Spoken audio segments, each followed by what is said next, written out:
Can you all hear me? Apologies for that. Apparently I know what's going on in government, which puts me one up on government, I think. I'm a little offended that I've lived in the North East for over 20 years, and it seems to me, from the chair's introduction, my Geordie accent hasn't got very far. I'm not going to attempt to do the presentation in a Geordie accent, but for me, coming here is coming home. I spend half my time in London. Every Thursday or Friday I come back across the Tyne, across the bridge, and that's me coming home. Home is the North East, so it's particularly good to be here. I'm going to spend about 20-25 minutes doing two things. The motto, the theme of my talk is never let a good crisis pass you by. So I'm going to talk about the mental health strategy, which was launched a couple of weeks ago. I hope I'm going to give you an honest and objective perspective of it. And I am going to talk about the money. You need both those things to make sense. In your packs, you have this. This is one of the things the network did. We've attempted to make sense of about 200 pages of the mental health strategy, so I hope you find that useful.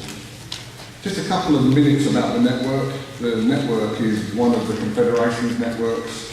It's a little unusual in that it's a network for all kinds of mental health providers.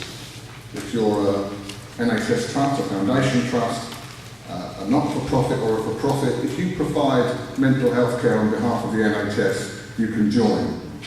In a world where much is talked about competition, I suppose we're at the end of the continuum where we talk about cooperation. Our job is to keep the voice of mental health profile high, and frankly to challenge government, to hold them to account so that they deliver on the things they say they're going to deliver on.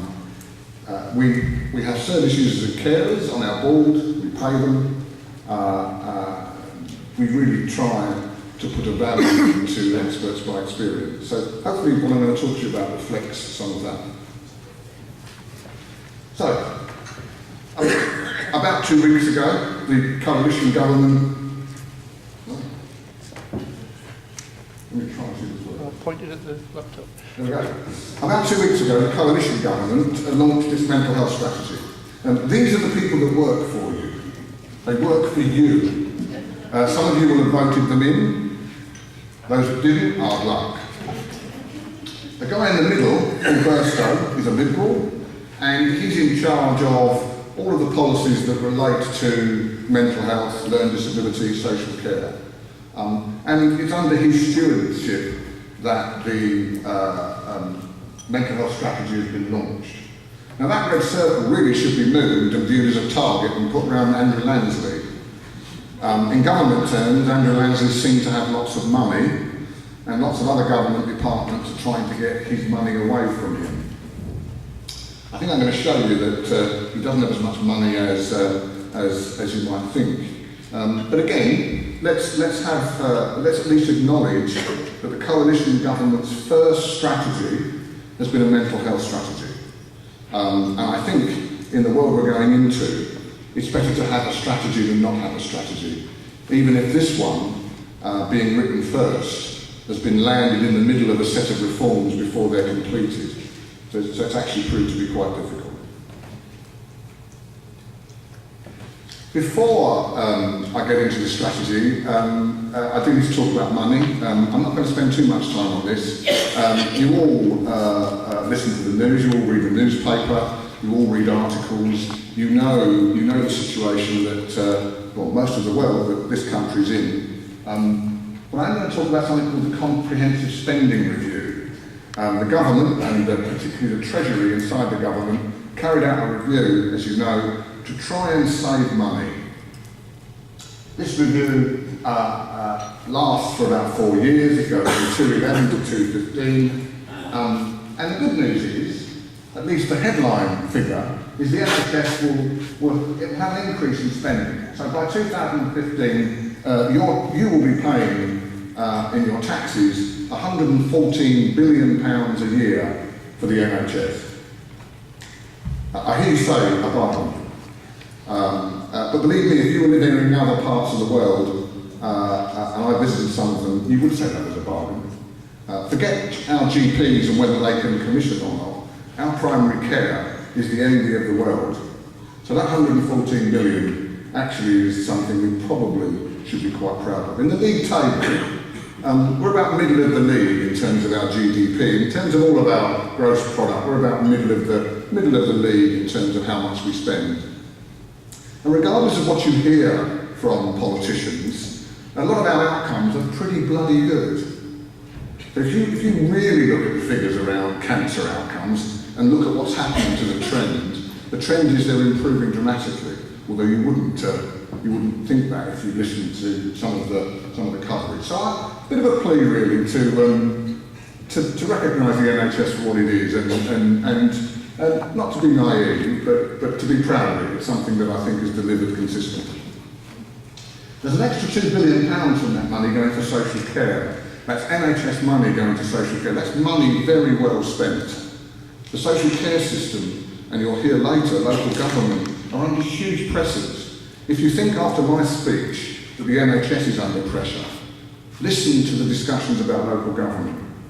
So spending money on social care, using NHS money on social care is some of the best NHS spending we could do. If we don't help our social care colleagues, this will come back to you. All of you that are providers in the room, this will come back to you. Again, this is a partnership, we should cooperate. So the overall NHS budget will rise by 0.4% in real terms. Not very much. And you'll see in the next couple of slides when I unpack that, in actual fact that leaves us with a huge challenge. We've never been in this situation for many, many years. The NHS has always had, or at least for a long, long time, it's had quite significant growth. How you deliver healthcare in a period of growth is, I'm stating the obvious, different to how you deliver healthcare in a recession. This money, this increase includes 200 million to increase access to cancer drugs and 400 million to increase access to psychological therapies. Now, I'll be honest with you, I'm not exactly clear about how that 400 million is made up and how it's going to find its way down to the front line. There clearly is extra money, but there's extra money in the context of a huge need to save. So I think we need to keep an eye on this. We need to make sure that the coalition government's commitment for more money to increase talking therapies actually is followed through. When I go to places in government and ask where the money is, and are there any commissioners in the room? I hear the cry, it's in the baseline, it's in the baseline. And I've heard a few laughs, so there must be some commissioners in the room. But I think we need to keep an eye on that. The money is there, apparently, but we need to make sure that it comes out onto the front line. There's going to be an increase in health visitors, and why is this guy who's talking about mental health talking about an increase in health visitors? Well, David Cameron loves health visitors. He's really into health visitors. He wants thousands of them. But health visitors are really important. One of the things I'm going to talk about very briefly in the strategy is the need to intervene early. The majority of mental health problems happen before the age of 14. It wouldn't be a good strategy if you said to overweight people, just keep eating until you're about 25 stone and then we'll intervene. A public health strategy for obesity should be helping people, stopping them getting overweight, he says, breathing in and hiding behind the podium. And the same needs to apply to the way we treat children who are vulnerable. So health visitors are really important. Any health visitors in the room? There we are. Clearly we've not yet increased the number to such an extent. But there we are. And there's going to be an increase in health service research. Now, it's important we hold government to account. If you look at a slide of the impact certain health problems have on life, and the measure they use is called a DALY, a Disability Adjusted Life Year. It doesn't really matter what that is, but all the big brainy people use it. And if you look at a league table, tell me what you think the highest DALY score. So which kind of health problem has the highest DALY score? You're a GP, you can't answer this question. Actually, it's a test. You're about to become a commissioner, I should get you to answer this question. Now, I'll say you the highest one is mental health, coming in at about 26.4. The next one is heart disease, at about 17.5. Now, if I take a league table of the amount of money invested in research, you'd expect me to say the biggest amount of money invested in research matched the biggest DALI score. No, some of you are ahead of me already. It's inverted. So we spend the least amount of money on mental health research, even though mental health has the biggest impact on life. It's a wonderful world we live in. So we need to make sure that increasing that investment in research, we need to make sure that we begin to turn that inverted table around. We need to hold them to account. Difficult for us individually to hold people to account, but together we can. Together we can hold people to account. When a government says they're going to do something, we should actually make sure we do everything we can so they do what they say they're going to do.